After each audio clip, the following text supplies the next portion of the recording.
என்னப்பா எக்ஸாம்லாம் எப்படி பண்ணியிருக்க? எக்ஸாம் பண்ணியிருக்கேன்ப்பா. ஏதோ பண்ணியிருக்கிறேன். ஜிஎஸ்லாம் ஓகே. ஆப்டிட்யூடும் நல்லா பண்ணிட்டேன். என்ன ஜெனரல் இங்கிலீஷ் தான் கொஞ்சம் சொதப்புன மாரி இருக்குது.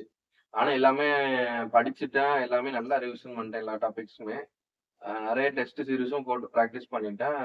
இருந்தாலும் டிஎன்பிஎஸ்சில கேட்ட கொஸ்டின் என்னால ஹேண்டில் பண்ண முடியல. இது எப்படிதான் என்ன ஸ்ட்ராட்டஜி தான் ஃபாலோ பண்றதுன்னு தெரியல. நீ எப்படி பண்ண?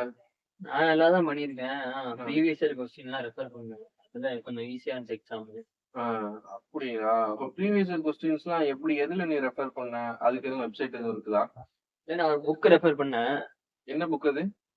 ஸ்மார்ட் ஐடியாஸ் அகாடமிலேருந்து ஒரு புது புக்கு லான்ச் பண்ணியிருக்காங்க. சரி, ஓகே. ஜெனரல் இங்கிலீஷ்காண்டி. அதுல எப்படின்னா 2012 to 2025ல ப்ரீவியஸ் இயர் கொஸ்டின்ஸ் எல்லாமே வந்து அதுல இன்க்ளூட் பண்ணியிருக்காங்க. இதுல வந்து டாபிக் வைஸ் கொஸ்டின்ஸும் அதே மாதிரி ஒவ்வொரு டாபிக்லயும் எப்படி ஹிண்ட்ஸா இருக்கும்னு சொல்லிட்டு ரொம்ப ஈஸியா வந்து குடுத்துருக்காங்க. இத நான் ரெஃபர் பண்ணனால எனக்கு கொஞ்சம் ஈஸியா இருந்துச்சு பெர்ஃபார்மன்ஸ். ஏன்ப்பா ப்ரீவியஸ் இயர் கொஸ்டின்னு சொல்றீங்க. இப்பதான் ஜெனரல் இங்கிலீஷ்ல வந்து சிலபஸ் எல்லாமே மாறிருச்சு. புது டாபிக் கொண்டு வந்துட்டாங்க.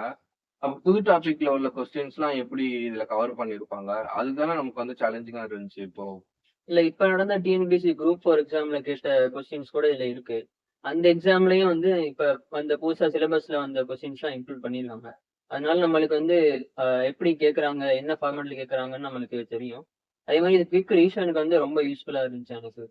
அப்படியா? அப்போ எனக்கு வந்துட்டு அந்த டிஎன்பிஎஸ்சில எப்படி என்ன ஃபார்மேட் கேட்கறாங்க அப்படின்றது தான் எனக்கு வந்து தெரியாம இருந்துச்சு. அதுதான் எனக்கு ஒரு ப்ராப்ளமா இருந்துச்சு.